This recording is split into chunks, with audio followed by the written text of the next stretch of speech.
따라합니다. 복음의 힘.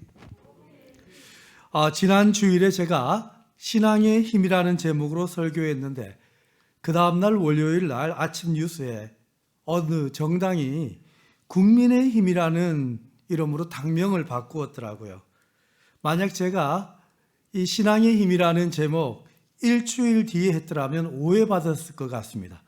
그러나 제가 우리 교회가 먼저 했다는 것, 힘 시리즈를 우리 교회가 먼저 했다는 것을 하나님이 아시고 또 우리 성도 모두가 아는 줄 믿습니다. 아멘.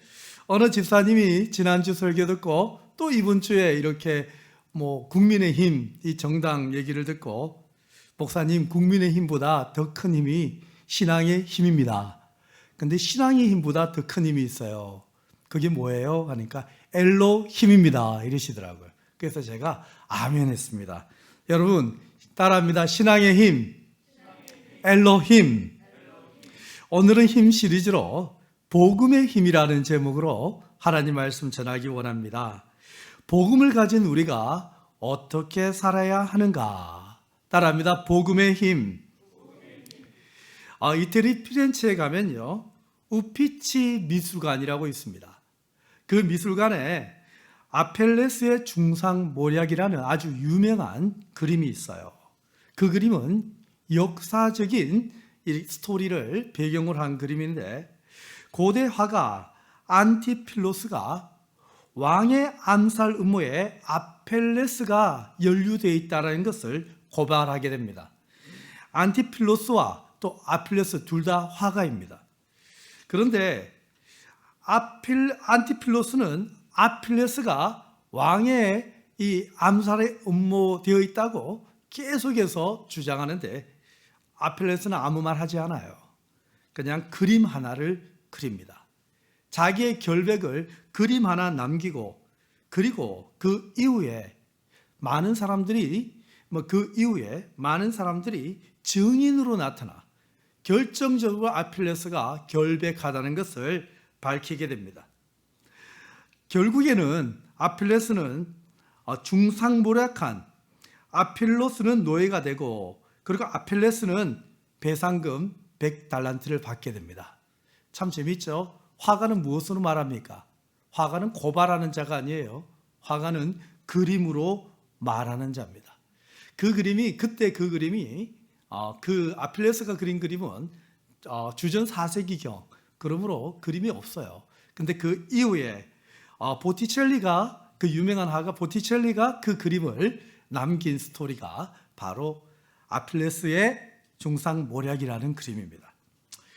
그 그림 보면요, 아필레스가 완전히 벗겨져 가지고 이렇게 끌려 들어옵니다. 머리 전체를 이렇게 잡혀 가지고 끌려 들어오는 거예요. 너무 불쌍한 모습으로, 이렇게 수치스러운 모습으로 끌려 들어옵니다. 저는 최근 우리 한국 교회를 바라보면서 왜 이 작품의 스토리가 생각났을까요? 어떤 면에서 한국 교회가 이 한국 사회에서 마치 수치를 당하고 있고 중상모략 당하고 있는 듯한 느낌이 듭니다. 이럴 때에 우리 예수님이라면 어떻게 하셨을까? 우리 성도들은 이 한국 사회에서 어떻게 살아야 될까? 사실 우리 교회가 조금 억울한 면도 있어요. 전 세계 57개국 266개 종교 시민단체들이요, 지금 한국이 코로나19를 대응하는 과정에서 종교, 특별히 기독교를 탄압하고 있다, 기독교, 교회를 희생양으로 삼고 있다라고 생각하고 대통령에게, 우리 한국 대통령에게 서한을 보내고 항의를 하는 일이 지금 266건이라는 거예요. 그러니까 외신이 보거나 외국에서 볼 때는 지금 이런 현상은 종교 탄압이다라고 보는 것 같아요. 우리가 느끼는 것보다 더 심각하게 느끼는 것 같습니다. 그러나 저는 그렇게만 생각하지는 않습니다. 왜냐하면 정부의 문제도 있지만 한국교회 일부 교회가 비상식적인 행위로, 또 정말 대사회가 이해하지 못하는 그런 모습으로 실망을 줬기 때문입니다. 만약 정부가 교회를 희생양으로 삼는다면 그것은 정부의 잘못이지요. 그러나 우리가 정부를 향하여 교회가 이 대사회를 향하여 어떤 모습을 보여야 될까요? 모든 교회는 아닙니다. 일부 교회들이 너무나도 큰 실망을 주고 있다는 거예요. 저는 요즘 이런 질문이 자꾸 생겨요. 이런 상황 속에서 예수님이라면 어떻게 하셨을까? 세상이 교회를 고발하고 세상이 교회를 향하여 어떤 면에서 정말 행정적으로 힘들게 한다면 예수님이라면 어떻게 하셨을까? 외신들이 보는 것처럼 교회를 희생양으로 삼는다면 예수님은 어떻게 하셨을까? 저는 예수님은 억울하다고 하셨을까요? 그렇지 않으셨을 것 같아요. 예수님은 세상이 희생양으로 삼는다면 희생양으로 당하셨을 것 같아요. 그렇지 않습니까? 지금 현재 우리 예수님을 한번 생각해 보세요. 예수님은 지금 한국교회 상황이라면 이 교회가 그리스도의 몸이잖아요. 그러면 예수님은 어떻게 하셨을까? 우리는 생각하고 우리가 행동해야 될 줄로 믿습니다. 오늘 말씀을 통하여 진정 복음의 힘을 우리가 배우기를 원합니다. 여러분, 복음의 힘 첫 번째는 무엇입니까? 따라해 볼까요? 침묵의 힘. 복음의 힘은 무엇입니까? 예수님이 우리에게 가르쳐 주신 진정한 복음의 힘이 무엇이에요? 로마의 황제가 스타디움에 모든 백성, 많은 사람들을 모아놓고 열광적으로 환호하는 모습, 그 힘, 그것이 힘입니까? 로마가 자랑하는 힘이 그런 힘이지요. 우리가 예수 믿는 사람이 얼마나 많은데 하고 나서 예수 믿는 사람을 광장에 다 모아놓고 우리 예수 믿는 사람이 이렇게 많다 하는 그런 힘을 보여주는 것이 복음의 힘입니까? 아니지요. 복음의 힘은 무엇입니까? 고대 철학자들이 소크라테스, 플라톤, 그리고 논리학의 아리스토텔레스처럼 논리학으로, 수사학으로, 철학으로, 사상으로, 지성의 힘으로 우리가 결백하고 우리가 옳다는 것을 설명하는 것, 그것이 바로 복음의 힘입니까? 아니지요. 주님이 우리에게 보여주신 복음의 힘은요, 어떤 면에서는 고난 앞에서의 침묵입니다. 따라합니다. 고난 앞에서 침묵. 하나님의 방법은 바로 침묵 속에서 크게 말한다는 거예요. 화가는요, 그림으로 자신의 결백을 나타낸다면 예수님은 고난 앞에서 침묵하심으로 하나님의 거룩을 나타내셨어요. 저는 우리 한국 교회를 보면 많이 변질됐다고 생각해요. 복음적이지 않아요. 복음은 없고 말이 많아요. 그리고 변명이 많아요. 세상을 향한 비판이 많아요. 복음은 사라지고 어떤 면에서는 너무나 가벼워졌어요. 우리는 이 시기 하나님께서 우리 믿음을, 우리 한국 교회를 되돌아보라고 주시는 명령인 줄 믿습니다. 복음으로 가까이 가라고 너무 멀리 떠나 있는 거예요. 복음적이지 않아요. 너무 멀리 있기에 다시 돌아오라고 하나님께서 우리에게 진정한 힘은 복음의 힘이다 하고 말씀해 주시는 것 같아요. 오늘 본문에 보면 예수님이 빌라도 총독 앞에 섰습니다. 총독이 예수님께 묻습니다. 내가 유대인의 왕이냐? 예수님은 내 말이 옳도다. 그리고 나서 빌라도가 계속 질문합니다. 그러나 예수님은 자기가 누구신지 나타내신 이후에는 그 다음에는 말씀하지 않습니다. 어떤 변명도 하지 않습니다. 변호도 하지 않습니다. 12절에 대제사장들과 장로들에게 고발을 당하되 아무 대답도 아니하시는지라. 여러분, 고발을 당했어요.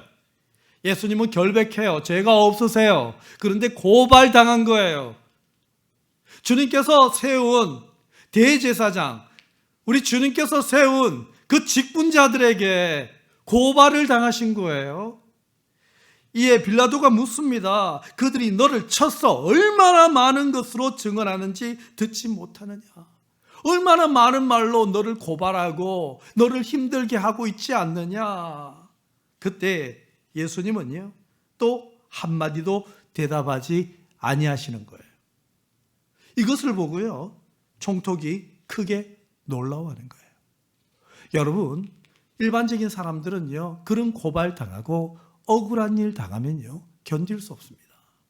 인격을 가진 사람은요, 억울한 마음이 들면 참을 수가 없어요. 일반 법정에 서면 우리는 어떻게 하죠? 변호인을 세우죠. 대변인을 세우죠. 요즘 정치인들을 보면 변호인을 세우는 것이 아니고 변호인단을 세우더라고요. 수억을 들여가지고 변호사를 10명, 수많은 사람들을 세워놓고 자기의 결백을 주장하기 위하여 논리를 펼치더라고요. 여러분, 복음은 그런 거 아니에요. 복음 딱 하나입니다. 우리가 세상 나가서 전해야 되는 게 뭔지 아세요? 예수는 그리스도 하나님의 아들. 예수는 그리스도 살아계신 하나님의 아들. 하나님이 이 땅을 다스립니다. 예수는 그리스도 살아계신 하나님의 아들. 이것 전하고요, 다른 것 설명할 이유가 없습니다. 우리가 어떻고, 우리가 맞고, 우리가 어떻고, 이런 설명할 이유가 없어요. 예수님은요, 하나님의 아들이십니다. 예수님은요, 유대인의 왕이십니다. 예수님은 만왕의 왕이십니다. 그것을 선포하시고 난 이후에 주님은 다른 것을 말씀하지 않았어요. 빌라도에게 내가 왕이다 라는 것을 말씀하시고 난 이후에 다른 것을 설명하지 않았어요. 진리는 말이 필요 없습니다. 많은 설명이 필요 없습니다. 진리는 절대적인 기준이기 때문입니다. 세상은 자기 주장을 위해서 많은 말을 합니다. 변명을 합니다. 변호를 합니다. 그러나 우리는 하나님 앞에서 어떤 면에서는 침묵을 배워야 됩니다.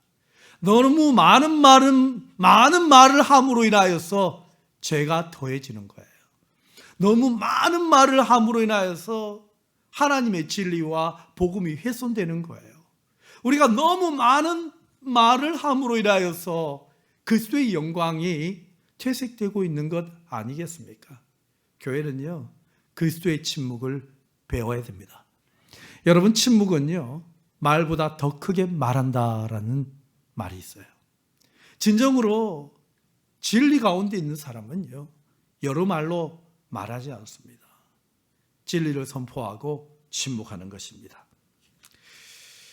제주도에 가면 한림교회라고 있습니다. 1915년 이기풍 선교사님이, 이기풍 목사님이 최초로 기도처를 만든 교회예요.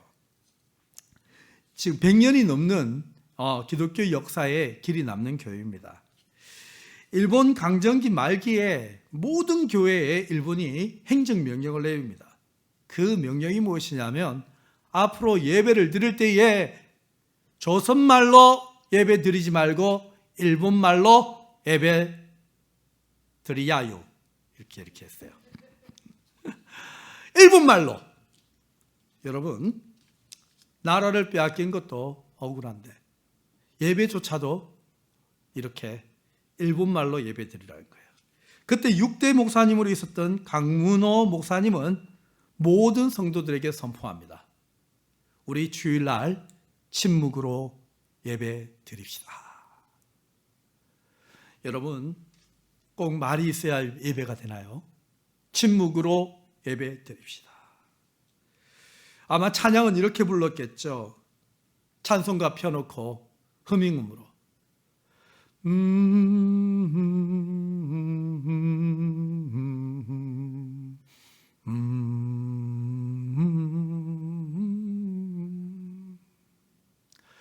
설교 말씀을 어떻게 들었을까요?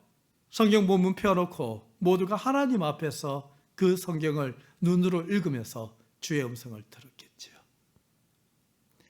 완전한 예배였습니다. 주님의 임재가 있는 예배였습니다. 주님의 거룩이 있는 예배였습니다. 성도들은 예배 드리면서 눈물을 썼습니다.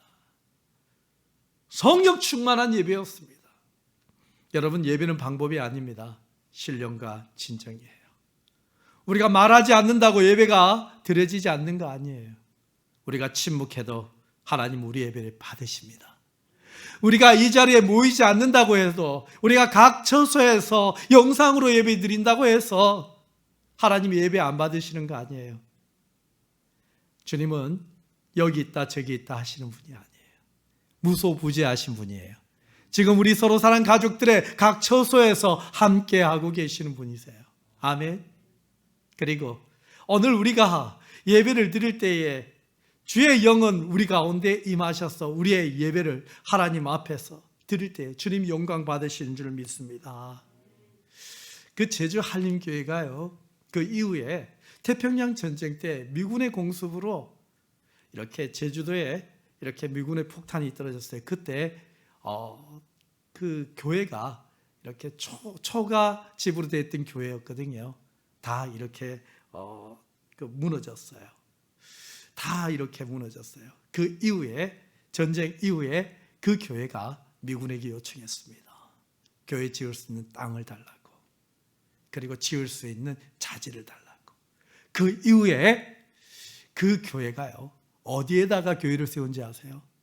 바로 일본의 신사, 일본인이 했던 신사 자리를 교회 자리로 얻게 되고, 일본인들이 쌓아놓은 그 건축 자재로 가지고 교회를 짓게 된 거예요. 싸우지 않았습니다. 침묵했습니다. 그런데 누가 이겼습니까? 누가 이겼습니까? 바로 하나님이 이기셨습니다. 여러분, 우리는요, 세상 가운데서 소리를 많이 낸다고 이기는 거 아니에요. 과거 우리 믿음의 선조들이 얼마나 억울했습니까? 얼마나 많이 순교했습니까? 로마의 네로는요, 자신이 로마를 이렇게 불을 질러놓고 방화해놓고 그 그리스도인들이, 기독교인들이 방화했다라고 거짓 소문을 퍼뜨립니다. 그리고 기독교인들을 핍박하게 만듭니다. 그것이 어떤 면에서는요, 네로가 정치적으로 가장 위험했을 때, 가장 위기를 느꼈을 때에 그 모든 책임 전가를 기독교인들에게 몰아서 핍박하고 공격했어요. 결국 어떻게 됩니까? 기독교인들은 침묵했습니다. 그냥 희생당했습니다. 그런데 어떻게 됐나요? 로마가 복음 앞에서 무너진 거예요. 할렐루야. 이것이 하나님의 능력입니다. 이것이 복음의 능력입니다. 우리는요, 주님을 섬깁니다. 주님을 따라야 됩니다. 주님은 어떻게 하실까? 침묵하는 것입니다. 여러분, 세상이 가장 두려워하는 건 뭔지 아세요? 양들의 침묵이에요. 양들의 침묵은 두렵습니다. 양들의 침묵은 로마를 무너지게 합니다. 양들의 침묵은 일본을 무너지게 했습니다. 양들의 침묵은 악한 권세를 무너지게 합니다. 십자가로 가던 어린 양 예수 그리스도 침묵하고 순종하였을 때 하나님께서 역사를 새롭게 하신 줄로 믿습니다. 여리고가 무너지기 위해서는 주님께서는 7일 동안 침묵하고 돌아라고 하셨어요. 그리고 마지막 날 소리는 그들의 소리가 아니라 하나님의 임재를 상징하는 거예요. 주님이 임재하실 그날까지 우리는 침묵하는 것입니다. 아멘. 이것이 복음의 힘입니다. 따라합니다. 복음의 힘. 지난주에 제가 한 목사님을 만나서 간증을 들었습니다. 그 목사님은 어머님이 믿지 않은 가정에 태어나 믿지 않은 가정으로 시집을 가셨어요. 그런데 주님을 만났습니다. 그런데 그 어머님이 그 믿지 않은 가정에 시집을 가 예수 그리스도의 복음으로 그 어머님을 통하여서 친정의 모든 식구들이 예수 믿게 되었고, 시댁의 모든 식구들, 양가 모든 가족들이 어머님 통하여서 다 예수님 믿게 됐다는 거예요. 그런데 여동생이 한 명 있었대요. 여동생이 남녀 호랑개교에 빠져 있어요. 여동생만큼은 예수 믿지 않을 것 같아요. 38년 동안 여동생을 전도했는데 여동생이 믿지 않아요. 근데 전도를 어떻게 했는지 아세요? 말하지 않았대요. 여동생은 부산에 사는데 시간만 나면 부산에 다녀간대요. 어머니는 영덕에 사는데 영덕에서 부산을 왔다 갔다. 가서 아무 말도 하지 않아요. 가서 그냥 섬겨주고 갔다 오기만 한대요. 매번 시간만 나면 갔다 온대요. 침묵하고 갔다 온대요. 그런데 어느 날 38년 되었을 때에 동생한테서 전화가 왔어요. 언니, 왜? 나 성경 사줘. 왜? 나 예수님 믿고 싶어. 갑자기 전화가 오더라는 거예요. 몇 년 만에요? 38년 만에. 여러분, 복음의 힘은요, 바로 이런 침묵이에요. 침묵하지만 하나님이 말씀하십니다. 세상 가운데에서 보고 싶은 우리 성도들의 모습은 무엇이냐면 억울한 일 당할 때 억울하다고 말하지 않고 침묵하는 거예요. 여러분, 우리가 보기에는 억울한 면도 있지만 또 우리가 자세히 살펴보면 우리의 미성숙한 모습도 너무나 많은 거예요. 그러므로 우리는 이 시기에 침묵으로 말씀하시기 바랍니다. 하나님이 나를 향한, 우리를 향한 뜻이 무엇인지 분별하기를 바랍니다. 이 땅을 구원하기 위한 하나님의 복음의 힘이 지금 이 시간에 임하고 있는 줄로 믿습니다. 아멘. 두 번째 힘은요, 따라해 볼까요? 죽음보다 강한 사랑의 힘. 네, 여러분, 죽음보다 강한 힘은요, 바로 사랑의 힘입니다. 근데 세상은요, 죽음 앞에서 사랑을 버립니다. 그러나 복음은 죽음 앞에서 사랑을 선택합니다. 인간이 가장 두려워하는 것은 바로 죽음이에요. 사람들이 하나님을 두려워하지 않죠. 그러나 죽음 앞에 서면 하나님을 두려워합니다. 모두가 교만해지죠. 그러나 죽음 앞에 서면 겸손해집니다. 근데 이 죽음 앞에서 사람들은요, 사랑을 버립니다. 그러나 복음은 죽음 앞에서 사랑을 선택하는 거예요. 복음에는 아주 특별한 힘이 있어요. 바로 죽음을 두려워하지 않는 힘이에요. 왜냐하면 우리 안에 사랑이라는 힘이 있거든요. 성도는 예수 그리스도와 함께 십자가에 못 박혀 죽었습니다. 그리고 다시 살아난 거예요. 성도는 누구냐? born again, 중생한 성도는 누구냐? 바로 죽음을 경험한 사람입니다. 죽음을 경험하고 다시 살아난 사람, 그 사람이 성도예요. 그렇다면 죽음을 한번 경험하고 그리스도와 함께 다시 그 사랑으로 다시 살아난 사람은요, 죽음을 두려워하지 않습니다. 우리 안에 죽음의 두려움이 있다면 복음의 힘이 없는 거예요. 그러나 죽음에 두려워하지 않고 사랑의 힘으로 살고 있다면요, 우리 안에 복음의 힘이 있는 거예요.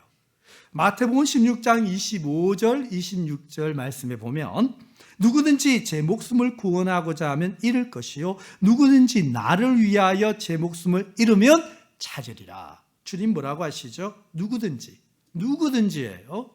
나를 위하여, 주님을 위하여 제 목숨을 잃으면 찾으리라. 이 무슨 말이죠?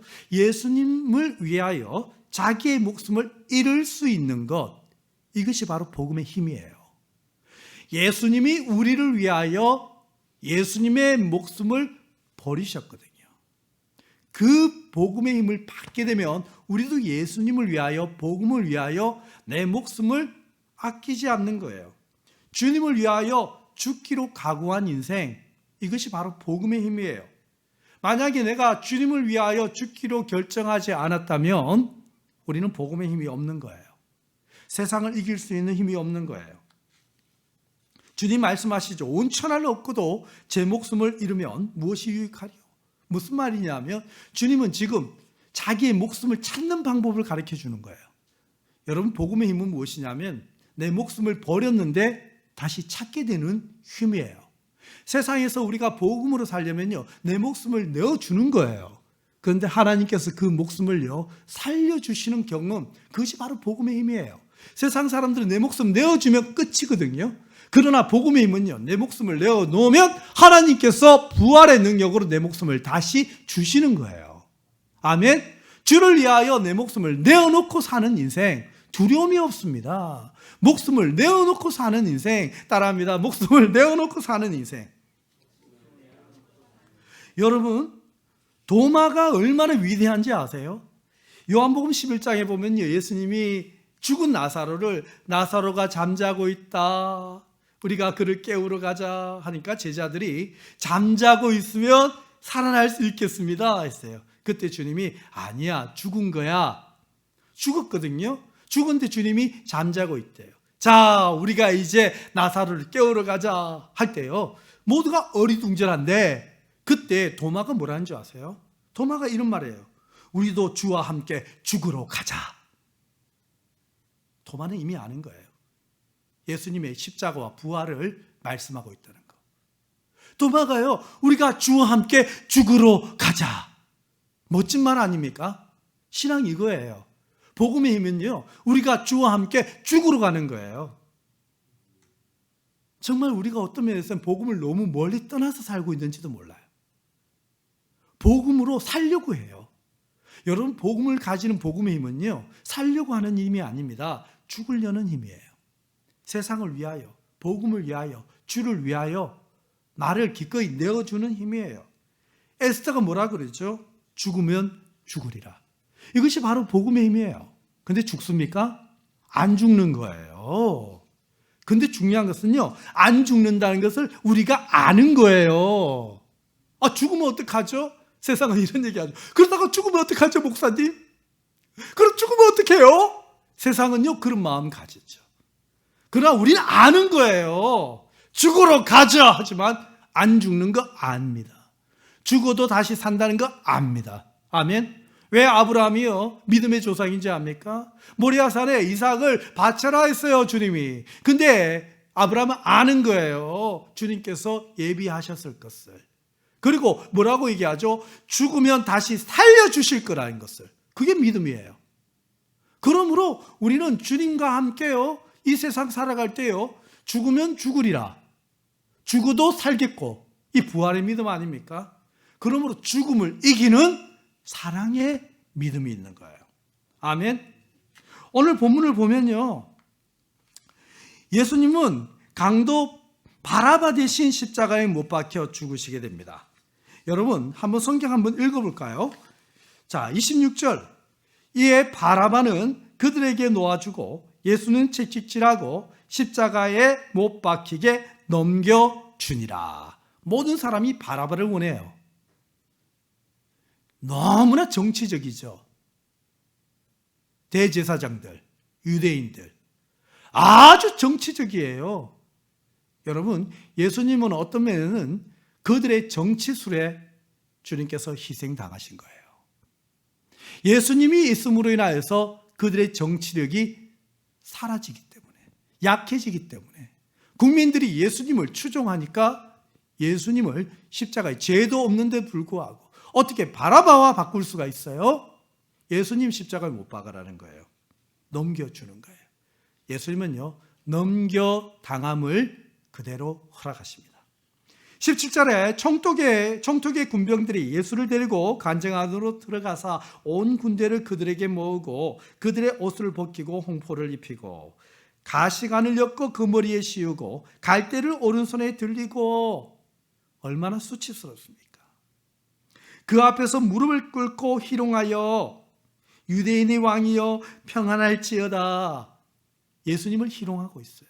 그 수치 예수님 당하고 계세요. 그에게 침 뱉고 갈대를 빼앗아 그 머리를 치더라.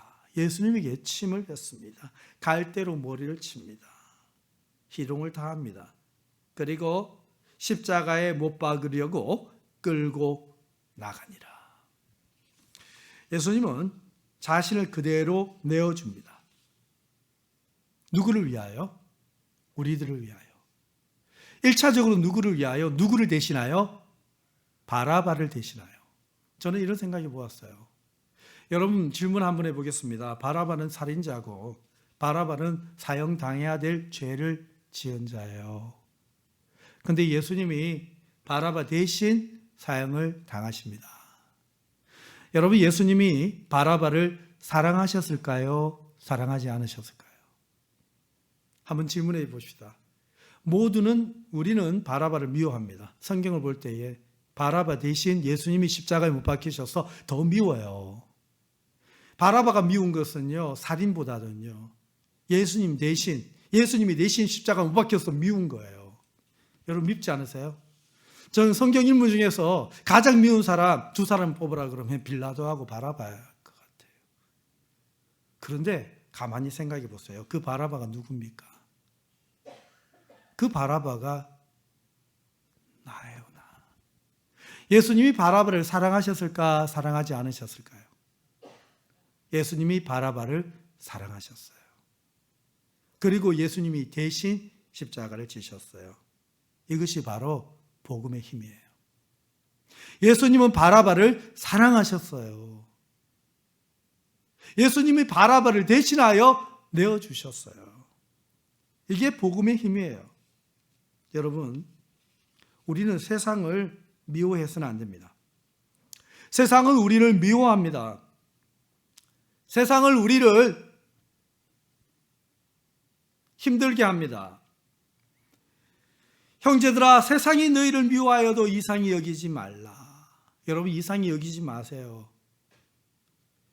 요한일서 3장 13절이죠. 사랑의 사도 요한이 세상이 너희를 미워해도 이상히 여기지 말라. 이 말은 다시 말하면 세상이 너희를 미워해도 너희는 미워하지 말라. 이 말이에요. 요한복음 15장 18절에 세상이 너희를 미워하면 너희보다 먼저 나를 미워한 줄 알라. 예수님 이 말씀이 뭔지 아세요? 세상이 너희 미워하면 너희 미워하는 거 아니야.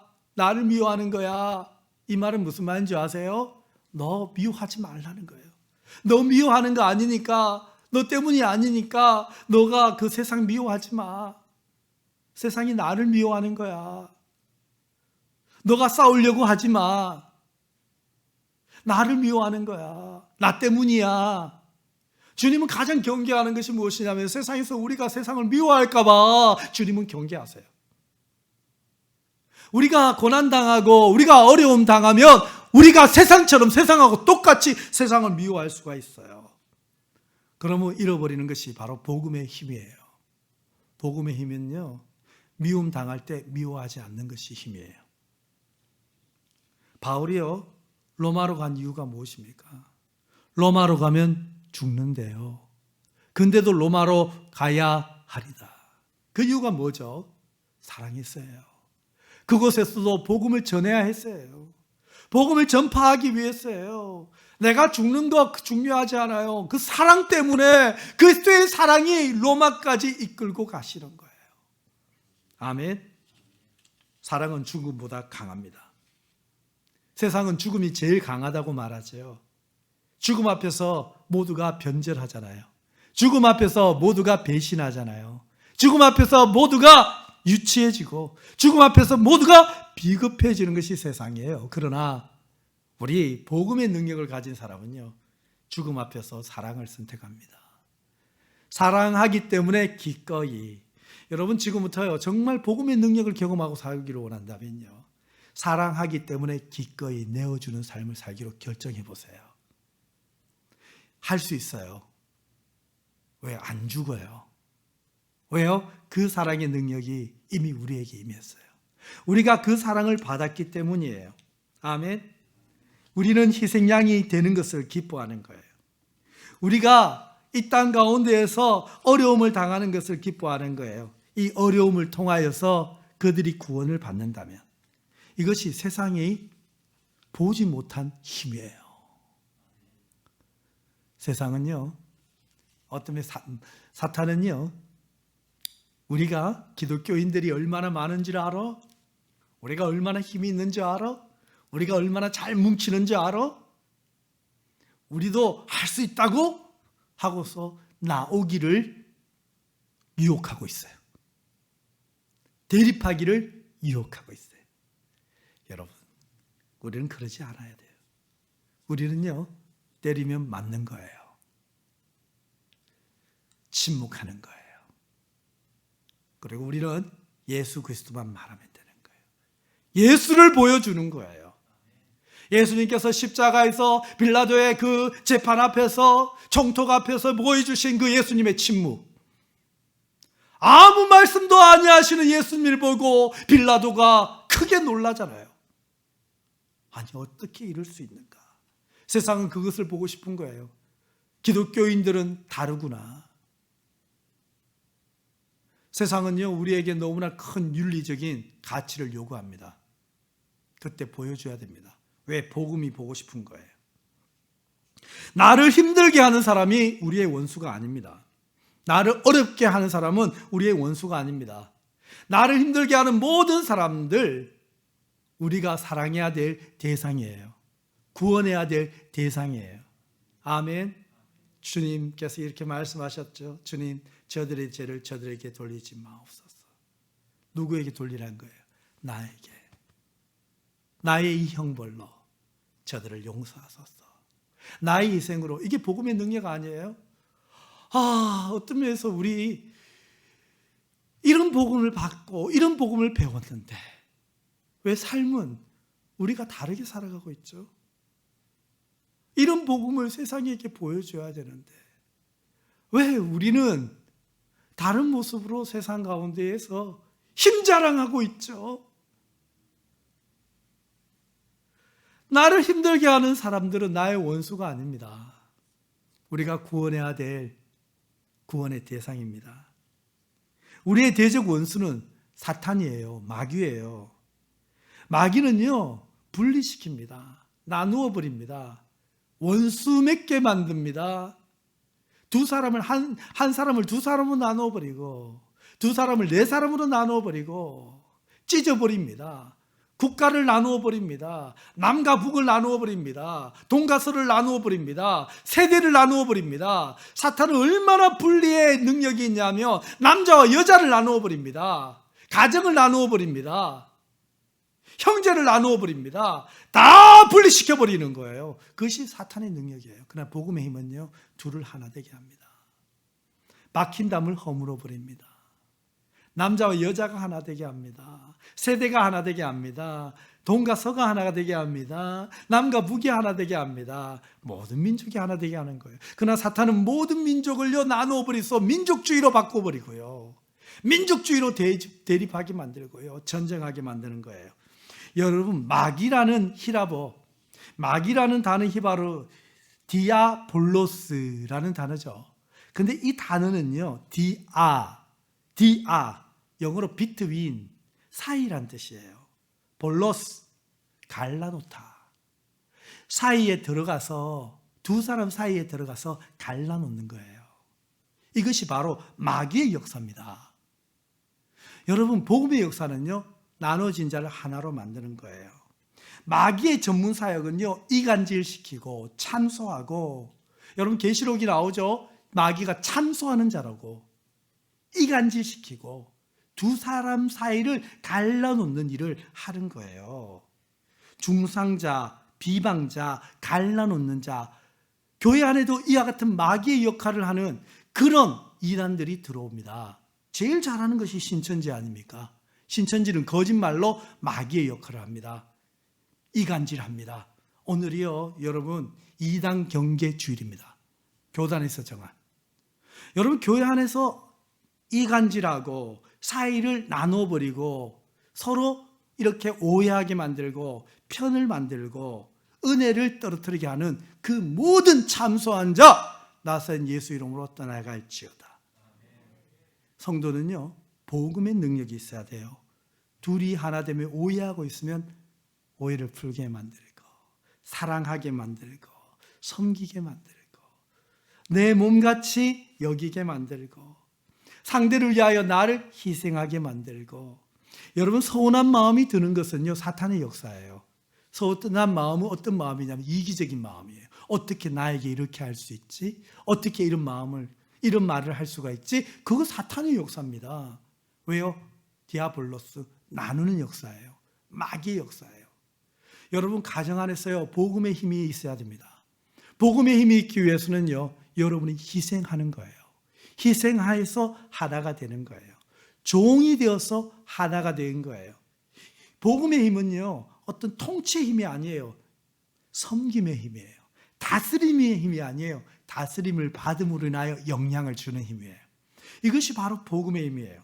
예수님은 이 땅에 오셔서 가장 낮은 자리에 오셔서 가장 낮은 곳에서 수치와 모멸과 그리고 천대와 침뱉음과 십자가의 길을 걸어가셨어요. 왜요? 우리를 하나 되게 하기 위하여. 여러분, 가정에서요, 직장에서요, 이 대사회에서 여러분이 정말 복음의 능력이 있다면 여러분이 예수님처럼 침묵하시고요, 행동하십시오. 그리고 하나 되기 위하여 희생하십시오. 헌신하십시오. 여러분의 몸을 쳐서 막힌 담을 허무시길 바랍니다. 이것이 바로 복음의 능력이에요. 여러분, 세상 사람들 얻어야 될 거 아니에요. 구원해야 될 거 아니에요. 여러분, 세상 사람들, 세상이 우리를 미워한다고 똑같이 미워합니까? 주님 말씀하셔요. 우리를 미워하는 것 아니라고. 누구를 미워해요? 주님을 미워하는 거라고. 주님 그 말씀 왜 하실까요? 너 미워하지 마. 너 마음에 미운 마음 갖지 마. 우리는요, 복음의 방법, 복음은 바로 예수 그리스도잖아요. 주님이 다스린다는 것을 믿는 거잖아요. 이 땅 하나님이 다스리십니다. 그 사랑의 힘으로 여러분 죽음의 자리로 나아가는 거예요. 희생의 자리로 나아가는 거예요. 끌고 가면 끌려가는 거예요. 우리는 믿음이 있어요. 죽어요, 안 죽어요? 안 죽습니다. 한국교회 죽어요, 안 죽어요? 안 죽습니다. 부활의 능력을 가지고 있어요. 그러므로 큰일 났다, 큰일 났다, 그럴 것이 아니에요. 우리는 복음의 능력 집중하시기 바랍니다. 우리가 어떻게 살아야 되는지, 예수 믿는 사람은 다르구나, 예수 믿는 사람은 정말로 달라 하는 모습이 이 한국 사회에 비춰져야 되는 것입니다. 아멘. 바울은 빌립보서 1장 27절에 이렇게 말씀하십니다. 오직 너희는 그리스도의 복음에 합당하게 생활하라. 여러분, 복음은요, 관념으로 끝나지 않아요. 지식으로 끝나지 않아요. 복음은 우리를 살리는데 우리의 생활을 살려요. 합당하게 내가 복음을 받았다면 복음에 합당하게 생활하라 라고 명령합니다. 오늘 말씀을 통하여 우리가 복음의 힘을 회복하기를 원합니다. 사랑 없는 이 세상에 우리가 주님과 같이 십자가로 내어주는, 주님의 십자가를 따라가는 참된 제자가 되기를 원합니다. 세상 사람들이 논리적으로 사상적으로 비방하고 비난하고 이럴 때에 우리는 똑같이 하지 말고 복음의 능력으로 예수 그리스도를 말씀하시기 바랍니다. 그리고 예수 그리스도의 그 복음의 힘으로 세상을 이길 수 있는 우리 모두가 되기를 바랍니다. 세상은 우리의 사랑을 기다리고 있습니다. 세상은 복음의 힘을 간절히 원하고 있는 줄로 믿습니다.